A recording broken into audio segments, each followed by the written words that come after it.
Todd here, number 3 in the series in how I shot this. This episode is as much about shooting a celebrity as it is how I lit it and everything else. You really need, when you're shooting a celebrity, sports athlete, somebody famous, whoever, author, whoever they are, you need to be very, very conscious of their time. You're going to get a little bit of time with them. You've got to be ready. You've got to be set up. You've got to be ready to go. Sometimes I bring in another athlete that's the same size, whatever, looks similar to who you're going to photograph. So you're totally set up, especially if it's an action shot. I'll definitely do that. So I'm all ready to go when the athlete or famous person or whoever gets there. I'm ready to just start shooting. Once they get into wardrobe or out of hair and makeup or whatever, as soon as they're ready, I'm ready. Because most of the time you're going to get, 15 minutes. When I shot Jordan once, I got 15 minutes and there was a guy standing there going, you're done, no matter if you got it or not. So Kobe was super cool, and it was super tragic what happened. We were actually in talks to do another shoot for another, the continuation of his series Details, which was an ESPN show. This was shot for ESPN, and it was for a bunch of promotional stuff for his show on ESPN, and we were in talks to go down and shoot it, some more stuff. When the tragic accident happened, it was so terrible, so terrible. But anyway, the lighting setup for this was fairly simple. I had 2 lights, which I had one B1 head back in the background, which was an edge light on the side of his face, which was one head back there with a grid on it. And then I had another one on a boom, which was one of these Avenger booms, which are great. These little booms, when you're traveling, actually I rented this gear, but I knew I was going to be in small, tight areas, so I knew I couldn't have a huge boom, but had this B1 on the small Avenger boom like this, boom arm, on a C-stand, and sandbag. I've got a sandbag on it. You can't see it now, but there's a sandbag and a sandbag on the end, because again, you don't want anything to hit anybody, especially a celebrity or somebody famous. You don't want your gear falling on them at any cost. You don't want that to happen at all.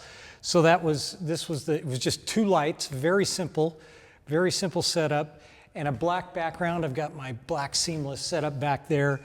So this is, and we were shooting in his office, so it was pretty tight quarters, not a very high ceiling or anything. And when I travel, and I know I'm going to use seamless, I bring these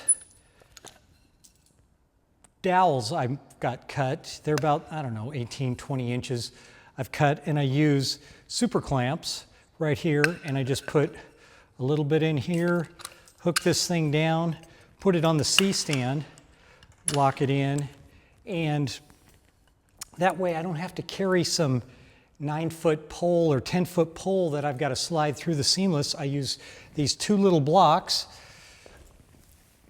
these dowels actually, not blocks, but dowels. I have dowels on the C-stands, and I just have these guys set up like this, and then it's easy enough just to slide the seamless into one end and one end like that, and that way I can carry this in a bag easily with some other stands or whatever grip equipment I've got with me. Super easy to travel with. I did a video on this once, but it's a super quick, simple setup when you have to use seamless. And I had black seamless in this shot, so I'm going to set that up now.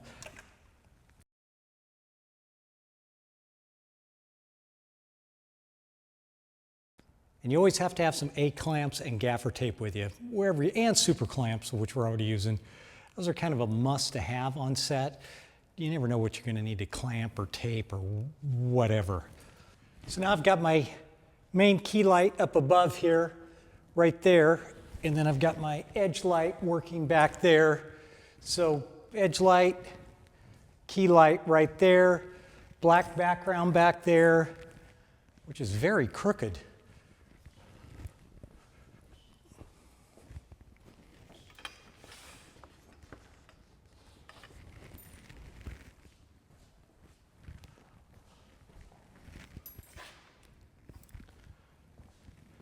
And you want to have your background as far away as you can get it, just so you're not going to get any spill, any light coming off. I mean, these things are gridded, so you're really not going to get any light from them. But you want to have it as far away as you could or can. And when I was shooting this, I think I had, it was around 8 feet. He was about 8 feet from the background, where I'm quite a bit further away from it in the studio here. But on set, when I was in his office, we only had probably about 8 feet that we were working with. So it wasn't a ton of space, but you can see this light. Oh, and when you're working with your C-stands and you got your boom, you never want to run this thing up as far as it can go. You want to leave like 4 or 5 inches, so you're never fully extended. I know sometimes you have to, but you never want to fully extend it each section, just for safety's sake and strength-wise, especially if you're going to have a lot of weight on this thing. You don't want to, you could go to leave this section maybe half and go to the thicker section, but for this it's fine. I'm all sandbagged in the studio, and if it hits me, no big deal. But anyway, so that was the simple setup, background, and then I shot with an 85 millimeter lens, so I knew that if there was anything that showed up in the background, it would be so soft, it would be unrecognizable, and pretty much shot wide open for these shots as well. So let's take a look at a few of the shots right now, and then we'll talk about it a little bit more. So here's the main shot. We were going for super dramatic lighting here. Just wanted to rake the front of his face here and give him a little edge across the shoulder there, but we wanted to make sure we still got enough light in his eyes so you don't get these deep shadows that could happen. And this was the logo for his show details. Yeah, so this was a pretty simple setup, but just getting everything dialed in. Had a little bit of a blue gel on the background to make that light, edge light, a little bit cooler. So that was the main first image, the look at that. Again, shot with an 85 millimeter and I think at f2, I think I was at. Then this was another shot where this is part of the video that I shot, which was really tight in on his championship ring, Black Mamba here, which was another version that they used. And still the same main shot, but just added that. Then we did a tight shot of the ring and just his fist, still keeping the edge light on him here, but just had him move the lights around just so we could get just the tight shot of the ring. And then we did another couple, moved both lights back and gave a double edge, kind of a silhouette shot we were going for here. And don't need that in there. So yeah, and then so this was just both background lights edge lighting him from the back. So that was it. Simple lighting setup, just the 2 lights.